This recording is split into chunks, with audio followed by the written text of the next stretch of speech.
रियासती chief minister के चंद्रशेखर राव ने 11वें पे रिवीजन कमीशन के तहत तमाम सरकारी मुलाजिमीन और असातिज़ा को 30% फिटमेंट की अदायगी और उम्र वजीफा को बढ़ाकर 61 साल कर देने का ऐलान किया। इसका इतलाक 1 अप्रैल से होगा।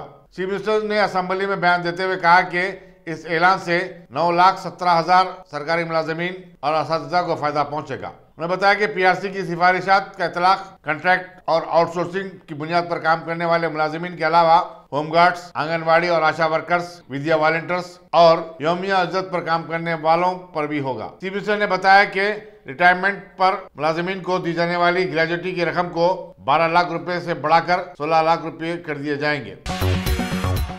रियासती हुकूमत की तरफ से पीआरसी के ऐलान और उम्र वजीफा में इजाफे के फैसले पर सरकारी मुलाजिमीन में खुशी की लहर दौड़ गई। मुलाजिमीन की तंजीमों के कायदीन ने एक दूसरे में मिठाई तकसीम की और मुबारकबाद दी। कई तंजीमों के कायदीन ने हुकूमत के इस फैसले का खैर मकदम किया। तेलंगाना गजेटेड ऑफिसर्स यूनियन के सदर देवी प्रसाद और सेक्रेटरी ममता ने चीफ मिनिस्टर के चंद्रशेखर राव से मुलाकात करके उनसे इज़हार तशक्कुर किया। Telangana NGO union Hyderabad district के सदर SM मुजीब हुसैनी और दीगर अरकान ने चीफ मिनिस्टर KCR और रियासती वजीर KTR के कटआउट्स को दूध से नहलाया। दूसरी तरफ उम्र वजीफा में इजाफे के फैसले से हजारों बेरोजगार नौजवानों में रंजोगम और सख्त बरहमी पाई जाती है, क्योंकि लाखों नौजवान कई बरसों से मुलाजमतों का इंतजार कर रहे हैं। उनमें से कई तो अपनी हद उम्र को पार कर चुके हैं। जय तेलंगाना। जय तेलंगाना। जो अपने को PRC CM साहब दिए गए 30% फिटमेंट की बहुत बहुत शुक्रिया अदा करते हुए इसके पीछे जद्दोजहद जो TNGOs के यूनियन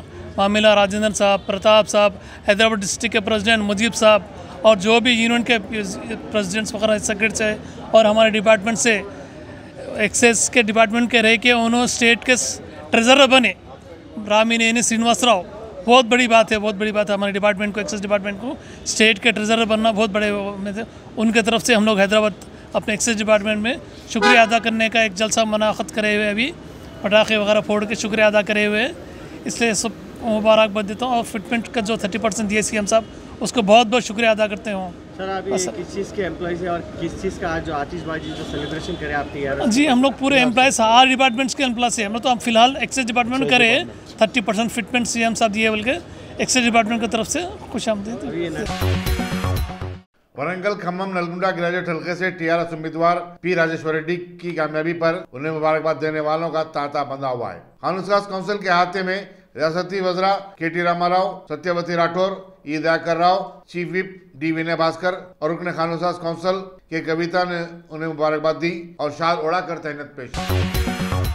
कोविड टीका अंदाजी मुहिम के चलते सदर AIMIM असदुद्दीन अवैसी ने पीर के रोज अवैसी दवाखाना कंचनबाग पहुंचकर कोविड-19 का टीका लगवा लिया है। असद अवैसी ने अवाम से जल्द कोविड टीका लगवाने की भी अपील की है। अल्हम्दुलिल्लाह कोविशील्ड का वैक्सीन मैं और हमारे वाइफ लिए हैं और मेरी आप तमाम से गुजारिश है कि जो जिसको वैक्सीन लेना है उन सब से मेरी गुजारिश है, अपील है कि आप फ़ौरन वैक्सीन लीजिए, क्योंकि आपकी जान बचाना ज़रूरी है।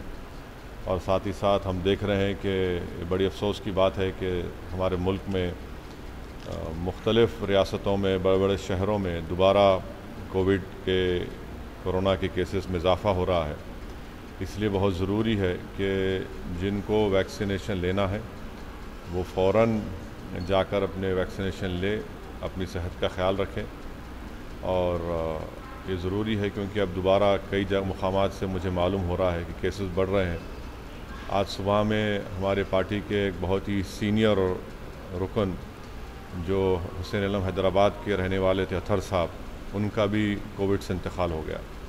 तो इसलिए बहुत ज़रूरी है कि आप अपना तहफ़्फ़ुज़ करिए। ये वैक्सीनेशन अवेलेबल है, किसी भी किस्म की अफवाहों पर ध्यान मत दीजिए या कोई इस तरह की बात करा बिल्कुल गलत है। अल्लाह की तरफ से एक वैक्सीनेशन आई है और हमको भी ये बताया गया है कि अपनी जान की हिफाजत करें।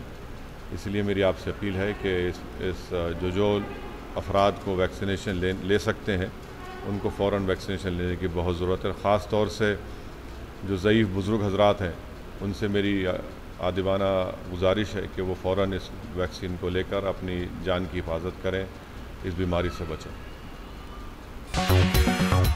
राजेंद्र नगर पुलिस स्टेशन हुदूद के हसन नगर में मोहम्मद रिजवान नामी शख्स पर 4 अफराद ने पैसे देने के बहाने बुलाकर उन पर चाकू से जानलेवा हमला कर दिया। मोहम्मद इस्माइल उर्फ रिजवान को इम्तियाज नगर मोहम्मदिया मस्जिद पर इतवार और पीर के दरमियानी रात 10:30 को हुए यह जानलेवा हमला पैसा देने के बहाने बुलाकर किया गया है। राजेंद्र नगर पुलिस ने केस दर्ज कर लिया है और तहकीकात का आगाज कर दिया है। हुकूमत से ये एक ही रिक्वेस्ट है कि मेरे इंसाफ होना है और मेरे भाई की जान को धोखा भी है।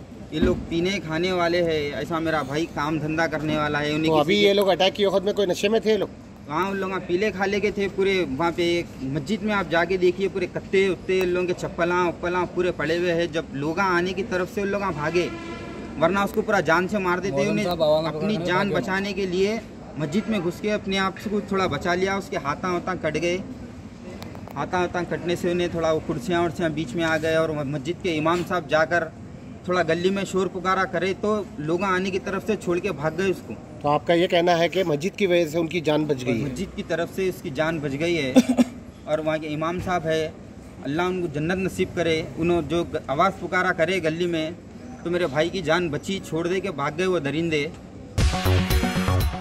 रियासती वज़ीर फाइनेंस टी हरीश राव ने कहा कि रियासत के अइम्मा और मौज़नों के एजाज़िये के तमाम बकायाजात हुकूमत की तरफ से जारी कर दी गए। ताहम इसकी तकसीम के मामले में वक्फ बोर्ड की तरफ से ताख़ीर हो रही है। मजलिस रुकन असम्बली मौज़म खान के एक सवाल का जवाब देते हुए वज़ीर फाइनेंस ने कहा कि मसाजिद में इमाम और मौज़न की वक्फे से तब्दीली भी अदायगी में ताख़ीर का एक सबब बन रही है। उन्होंने बताया कि इमाम और मौज़न साहब का मुस्तकिल तौर पर तकर्रुर अमल में लाया जाए तो अदायगी में भी आसानी हो सकती है और इसके लिए मुस्लिम उलमा और मसाजिद कमेटियों को एक मेकानिज्म बनाना होगा। बारे में भी बता रहे थे, उन लोगों का एक पैसा भी पेंडिंग नहीं है, सब पूरा पैसे उन लोगों का रिलीज हो चुका है। लेकिन इसमें एक ही तकलीफ क्या हो रहा बोले तो हर 2 महीने को, हर 3 महीने में इमाम मौज़म साहब का नामा बदल रहे। उससे क्या हो रहा, नाम बदल के आने में थोड़ा लेट होने से हम पैसे नहीं दे सक रहे। अगर से नामा पूरा फ्रीज कर दिए तो जैसा एम्प्लॉयज को मिलता हर महीना 1 तारीख को सैलरी डायरेक्ट अकाउंट में भी डालने के लिए डिपार्टमेंट तैयार है। हम बात करेंगे माइनॉरिटी मिनिस्टर साहब से और ऑफिसर से भी बात करके, अगर से नामा एक बार फ्रीज करके आप दे दिए तो ये ऐसा 3-3 महीना 4-4 महीने का पेंडिंग रहने का जरूरत नहीं रहता। सीधा बैंक में फाइनेंस डिपार्टमेंट से डालने के लिए भी हम तैयार है। आपसे भी हम बात करेंगे। शहरियों को 20,000 लीटर मुफ्त पीने के पानी की स्कीम से इस्तेफादा करने के लिए नए मीटरों की तनसीब की आखिरी तारीख में 30 अप्रैल तक तोसी दे दी गई है। वज़ीर म्युनिसिपल एडमिनिस्ट्रेशन के टी रामाराव ने खानसाज काउंसिल में MS प्रभाकर और दूसरों की अपील पर यह ऐलान किया। उन्होंने बताया कि इस स्कीम से 95% सारिफीन को फायदा होगा और हुकूमत 500 करोड़ रुपए के मसारिफ बर्दाश्त करेगी। वज़ीर म्युनिसिपल एडमिनिस्ट्रेशन ने कहा कि शहर में पीने के पानी की सूरत हाल बेहतर है। उन्होंने कहा कि शहर में कभी भी चेन्नई और लातूर की जैसी सूरत हाल का सामना नहीं करना पड़ा, जहां पर रेलवे टैंकरों के जरिए पानी सरबराह किया गया था। मजलिस के रुकन असम्बली मौज़म खान ने बजट साल 2021-22 में GHMC के लिए 7,000 करोड़ रुपए के मख्तस करने को नाकाफी करार दिया और हुकूमत से मुतालबा किया कि वो इसमें इजाफा करे। वज़ीर फाइनेंस हरीश राव ने कहा कि हुकूमत जरूरत के एतबार से इस बजट में इजाफा करती है या फिर उसे अलग से रकम जारी करती है। मौज़म खान का कहना था कि म्युनिसिपल एडमिनिस्ट्रेशन का जो बजट है वो दूसरे मौके में जैसे वाटर वर्क्स, हमडा और रियासत की दूसरे बल्दियात में भी तकसीम होता है। Moazzam Khan garu Quli Qutub Shah urban development authority के बारे में बताए। ये साल बहुत बजट हम बढ़ाए, आपको मालूम है, बजट में भी देखे होंगे। पिछले साल में 5 करोड़ है तो ये साल में 15 करोड़ रुपए रखे।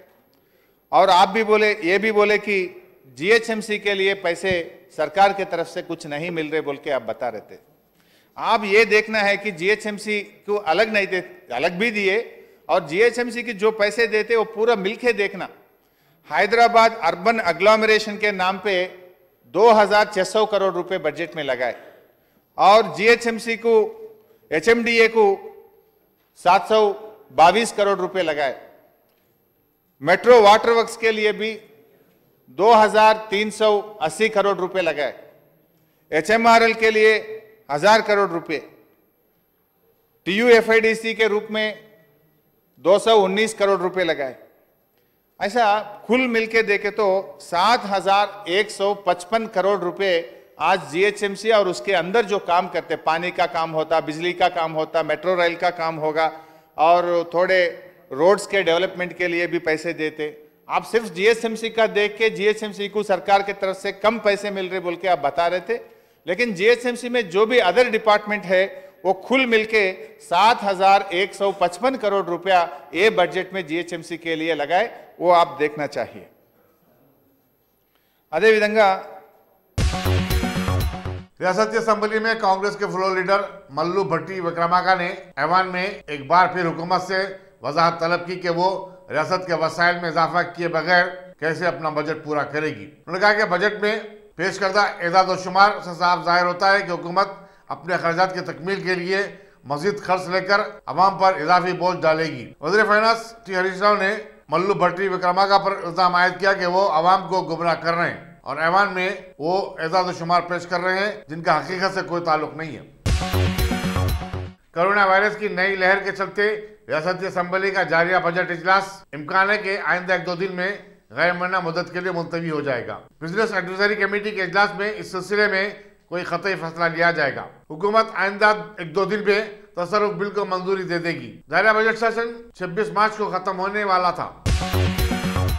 हल्के ग्रेजुएट से खानसाज काउंसिल की 2 नशिस्तों के इंतखाबात में टीआरएस की कामयाबी पर तेलंगाना मुस्लिम एडवोकेट फोरम की जानिब से नायब सदर नशीन state planning board Vinod Kumar की रिहायशगाह पर जश्न मनाया गया। सदर फोरम रुकन वक्फ बोर्ड वहीद अहमद एडवोकेट, साबिक सदर नशीन अखिलती मालियाती कारपोरेशन सैयद अकबर हुसैन, नायब सदर forum Mir Wajid Ali, convener greater Hyderabad Mohammed Sajid और दूसरे शरीक थे।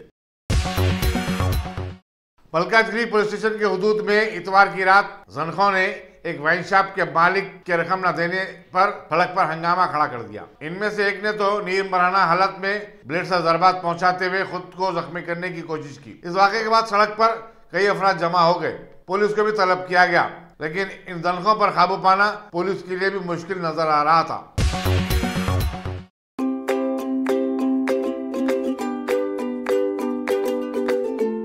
Every child's success story starts here, like a multifaceted diamond.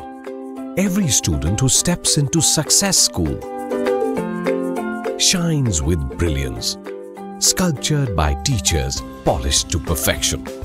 If opportunity does not knock, I will build a door. To us, success comes in cans, not in can'ts. Success is falling 9 times, getting up 10.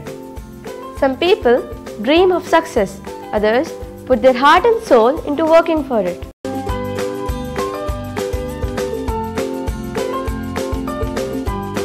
Success, finding oneself.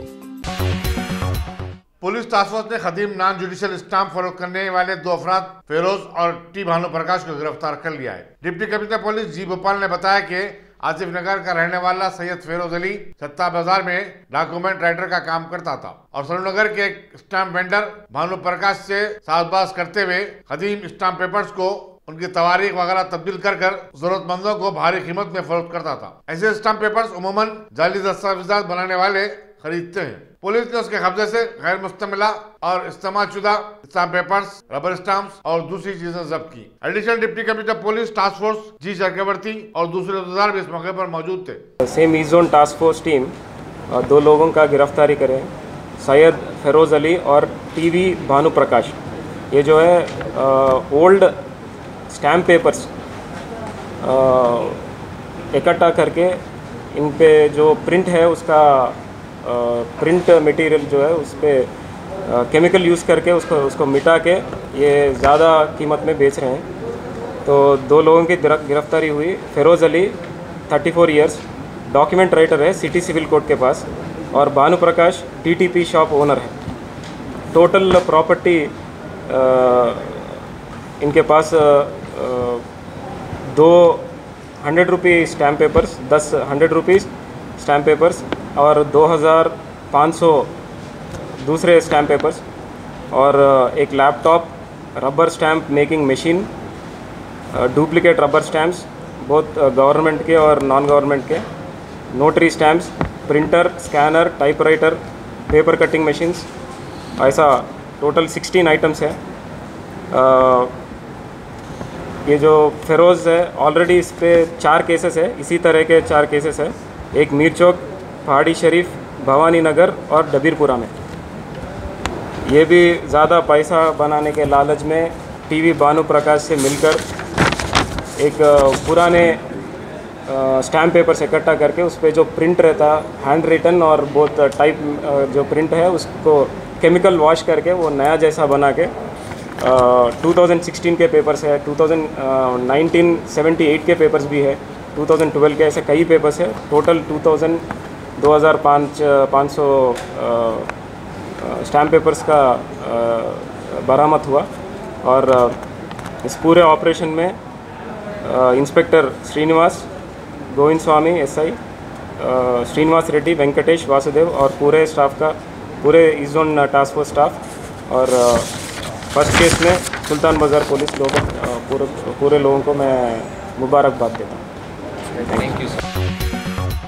Police शामिना ने भाग्यलक्ष्मी मंदिर के पास एक भिखारन के 2 मगविया कमसिन नवासों को करमन घाट की रहने वाली एक दूसरी भिखारन के पास से बरामद कर लिया। Deputy commissioner police south zone G Bhopal ने वाकये की तफसीलात से वाकिफ करवाते बताया कि महबूबनगर की मुतवत्तिन 35 साल गंगा माँ अपने 3 नवासों के साथ भीख मांगा करती थी। 10 मार्च को जब वो किसी काम से अपने बच्चों को वहाँ छोड़कर गई और वापिस होने पर उसे बच्चे गायब पाए गए। चुनाचे उसने पुलिस में गुमशुदगी की शिकायत दर्ज करवाई। पुलिस ने फौरी हरकत में आते हुए सीसीटीवी कैमरे की मदद से दूसरी 32 साल भिखारन मल्लम्मा का पता चलाया जो करमन घाट में रहने वाली थी। पुलिस ने उसके कब्जे से दोनों बच्चों को बरामद किया और गंगम्मा के हवाले कर दिया। इस महीने 14 को पानगंटी गंगम्मा जो महबूबनगर डिस्ट्रिक्ट से आई है, अपने 2 पोते लाके वहाँ भाग्यलक्ष्मी टेम्पल के पास बेगिंग कर रही थी। जब वो उस दिन टॉयलेट के लिए गई थी तो उनके 2 पोते शंकर और शिव प्रसाद 7 साल का और 4 साल का, ये दोनों का मिसिंग हुआ। उसी टाइम पे पुलिस स्टेशन में कंप्लेंट लिए और केस एक चैलेंज की तरह लेके पूरे इसको ट्रेस किए। इंस्पेक्टर गुरुनायडू, एसआई रमेश और उनकी टीम पूरे 1 हफ्ते से उसको ट्रैक करके सीसीटीवीज़ को और उस ऑटो को और कॉल डेटा को पूरे ट्रैक करके फाइनली ये दोनों लड़कों को रेस्क्यू किए। और एक्यूज़ जो है मल्लम्मा, वो भी बेगिंग करती है। वो अपनी फैमिली से दूर हो गई। उसको बच्चे को भी उनके बिहेवियर देख के वहाँ पुलिस कंप्लेंट दिए तो उनको भी कस्टडी से अलग कर दिया गया और एक अकेली रहती है। ये दोनों लड़कों को वो अपने साथ लेके गई और पुलिस टीम के एफर्ट से इन दोनों बच्चों को रेस्क्यू किया गया। और कमिश्नर साहब अंजनी कुमार साहब की तरफ से पूरी चारमीनार टीम को बधाई दे रहे हैं। सर, इन लोगों को कहाँ से रेस्क्यू करे? ये लोग पूरे एलबी नगर क्रॉस रोड में फाइनली मिले, लेकिन बीच में करमानगढ़ गए, मुगलपुरा, संतोष नगर, फैसल बंडा, कोटी गए, बालापुर गए, ये 1 हफ्ते में। किडनैप जो करे उसका घर ओन घर कुछ भी नहीं है? नहीं, घर से वो बाहर आ गए। घर का हस्बैंड भी उनका मर गया। बच्चों को जब बेगिंग के लिए बच्चों को इस्तेमाल करके बेगिंग कर रहे हैं ये दोनों बच्चों को ट्रैफिक लाइट्स में उस और टेम्पल्स के पास बच्चों को इस्तेमाल करके ये बेगिंग कर रहे हैं। सर, ये लेडीज का फर्स्ट केस है ना? ऑलरेडी अभी तक तो दूसरी केस कुछ नहीं निकला। एक का फैमिली मेम्बर्स है, उनकी मदर इन लॉ और फादर इन लॉ की कंप्लेंट से वो आदि बटला एरिया से उनको पुलिस आके उनको लीगल कस्टडी अपने बच्चों को उनको यहाँ से लेडी से लेके उनके पेरेंट्स को, उनका ग्रैंड पेरेंट्स को दी गई, क्योंकि इसका लड़की का बिहेवियर अच्छा नहीं बोल के सीखिए। तब से बाहर ही रहते और बेगिंग कर रहे हैं। सर, चारमीनार के पास बहुत सारे अच्छे लोग हैं जो छोटे बच्चों को लेके रहते हैं।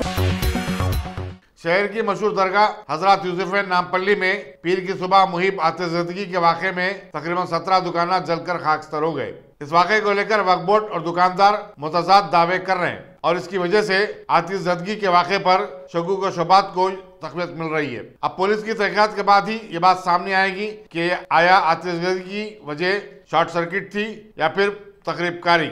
हादसे के वक्त तमाम दुकानात बंद थी। मुकामी लोगों ने दुकान से धुआं निकलता हुआ देखकर फायर ब्रिगेड और पुलिस को इत्तला दी। सदरनशीन वक्फ बोर्ड ने कहा कि यह हादसा अज़ाब इलाही है क्योंकि बाद लोगों ने खबरों पर दुकानें सजा ली हैं। वक्फ बोर्ड मुतअद्दिद बार दुकानात की बर्खास्तगी पर जोर देता रहा है। दूसरी तरफ इस हादसे पर बरहम दुकानदारों ने बताया कि इस वाक़े में उनका लाखों रुपए का नुकसान हुआ है। उनका ये भी कहना है कि आतिशबाजी की वजह शॉर्ट सर्किट नहीं बल्कि वक्फ बोर्ड की शरारत है ताकि उनकी दुकानात को बर्खास्त किया जा सके। हमारे को सुबह में इत्तला मिलते जो है हमारे इंस्पेक्टर्स वगैरह जो है यहाँ के इंचार्ज जलील साहब वगैरह सब लोग जो है हमारे इंस्पेक्टर सेक्रेटरीज वगैरह पूरे ऑफिसर्स और MROs हमारे इलियास साहब, फारूक आरिफी साहब, अखिल साहब, ये पूरे हमारे ऑफिसर्स और हमारे इब्राहिम साहब सब लोग आके यहाँ पर इंस्पेक्शन करें। फिर हमारे पर्सनल PA को भी भेजा हमें पूरी यहाँ की इंक्वायरी रिपोर्ट लेने के लिए।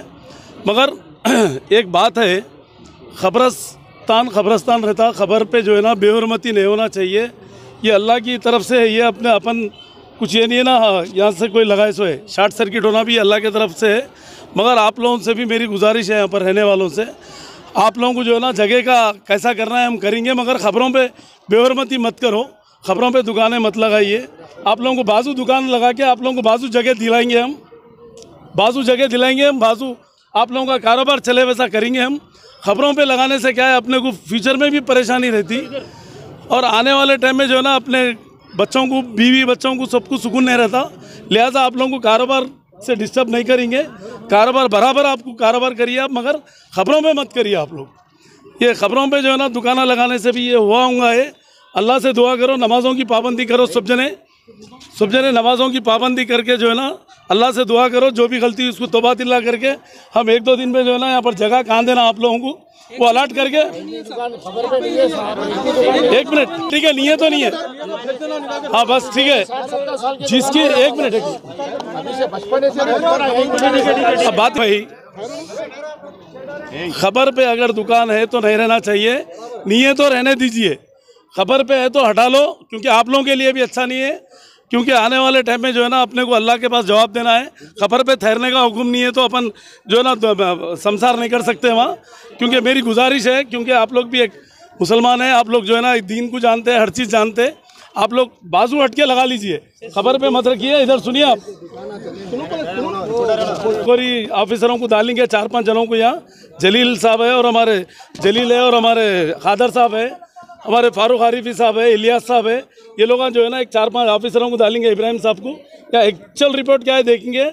अगर कुछ नुकसान हुआ तो हम लोग मदद करेंगे बराबर।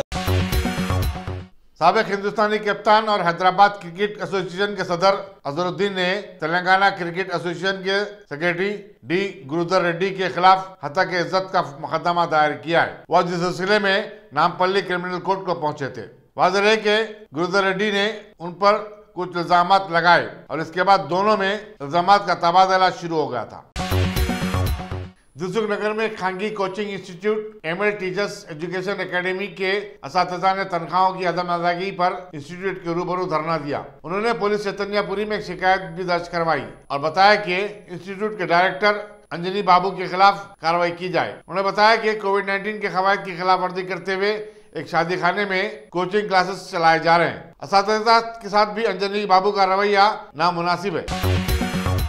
बीवी के मर जाने से दिलबर्दाश्ता होकर गोलनाका में एक 65 साल शख्स जी गंगाधर ने खुदकुशी कर ली। पुलिस अंबरपेट एक मुकदमा दर्ज करते हुए मसरूफ तहकीकात है। तेलंगाना में गुज़िश्ता 24 घंटों के दौरान कोरोना वायरस के 337 नए केसेस दर्ज हुए हैं, जिसके बाद इस मर्ज के मुतासरीन की तादाद 3,03,455 हो चुकी है। इसी मुद्दत में 2 नई अमवात भी हुई हैं। इस तरह रियासत में अब तक इस मर्ज से मरने वालों की तादाद भी 1,671 हो चुकी है। मौके में सेहत के प्रेस नोट में बताया गया कि JSMC हुदूद में सबसे ज्यादा 51 केसेस रिपोर्ट हुए। साबिक chief minister YS Rajasekhar Reddy की दुख्तर शर्मिला ने कहा है कि तेलंगाना में मुसलमानों के समाजी और माशी हालात सबसे ज्यादा खराब है। लोटस पॉन्ड में अपने मुस्लिम हानियों के इजलास से खिताब करते हुए, जिसमें उनके वालिद के वफादारों की बड़ी तादाद भी शरीक थी, शर्मिला ने कहा कि वो वाज़ेह तौर पर कहना चाहती हैं कि मुसलमानों के बगैर तेलंगाना का तस्वुर नहीं किया जा सकता। वो भी इस रियासत का हिस्सा है। उनके साथ हर मामले में इंसाफ किया जाना चाहिए। शर्मिला ने इल्जाम आयद किया कि रियासत में 50,000 करोड़ रुपए की मालियत के औकाफी इमलाक पर नाजायज कब्जे हो चुके हैं और हुकूमत खामोश तमाशाई बनी हुई है। उन्होंने कहा कि मुसलमानों को 12% तहफ़्फ़ुज़ात देने का वादा किया गया था, लेकिन उस पर अब तक अमल नहीं किया गया। शर्मिला ने कहा कि उनके वालिद ने मुसलमानों को 4% तहफ़्फ़ुज़ात फराहम किए थे, जिसकी वजह से तालीम और रोजगार के शोबे में मुसलमानों को कुछ फायदा हुआ है। यहाँ बताना जरूरी होगा कि शर्मिला 9 अप्रैल को खम्मम में अपनी एक नई पार्टी का ऐलान करने वाली है और वो इस सिलसिले में समाज के मुख्तलिफ तबकात के नुमाइंदों से लगातार बातचीत कर रही है।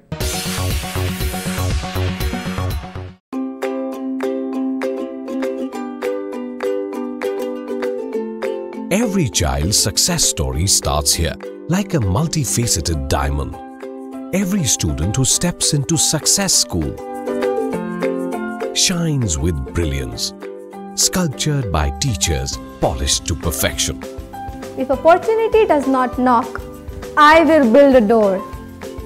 To us, success comes in cans, not in can'ts. Success is falling 9 times, getting up 10. Some people dream of success, others put their heart and soul into working for it.